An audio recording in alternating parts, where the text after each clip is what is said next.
देखिए मस्जिद के बगल में जिसका घर है वो फजर में सोया रहता है। अक्सर लोग ऐसे मिलेंगे, लेकिन मस्जिद से घर जिसका दूर है अल्लाह ताला उसको वहां से उठा के मस्जिद में ला करके अपनी बारगाह में खड़ा करवा देता है। ये तौफीक की बात है।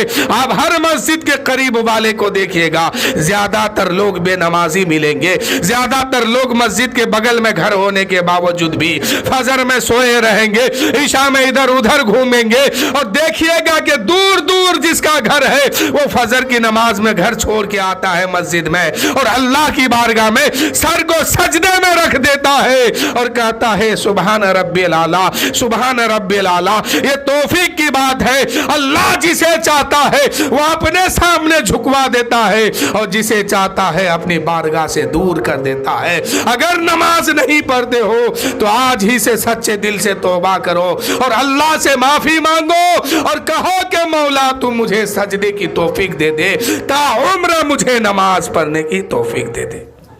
क़यामत के दिन माँ से अलग पूछा जाएगा, बेटा से अलग पूछा जाएगा।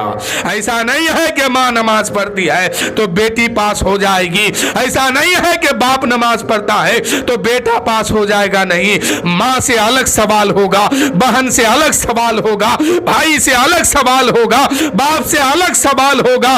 हर एक के बारे में, उनके बारे में पूछा जाएगा, अलग अलग सवाल किया जाएगा। आप जरा देखिएगा, मैं सबके लिए तो नहीं कह रहा हूं, लेकिन अक्सर मस्जिद के बगल में जिसका घर होता है वो फजर में सोए रहता है, ईशा में सोए रहता है, लोग इधर उधर जाते हैं। लेकिन अल्लाह जिसे तौफीक दिया तो बहुत दूर भी घर है तो वो घर छोड़ के फजर में नमाज में आके मस्जिद में खड़ा होता है।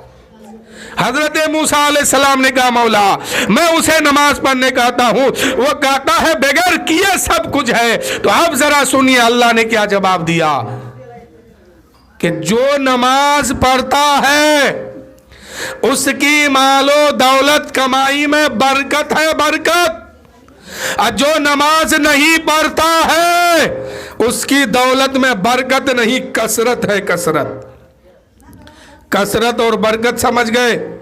यानी माल दोनों में बढ़ रहा है, दौलत दोनों में बढ़ रही है, एक में बरकत है, एक में कसरत है। बरकत उसको कहते हैं जो अल्लाह राजी हुआ दे दिया, कसरत उसको कहते हैं अल्लाह नाराज है फिर भी दे रहा है। यानी कसरत वाली दौलत का जो है क़यामत के दिन बड़ी सख्ती के साथ हिसाब लिया जाएगा। ये मत सोचिए कि हम नमाज नहीं पढ़ते हैं फिर भी मालो दौलत में बरकत है, फिर भी मालो दौलत में कसरत है। ये भूल जाइए, क़यामत के दिन बड़ी सख्ती से हिसाब होगा।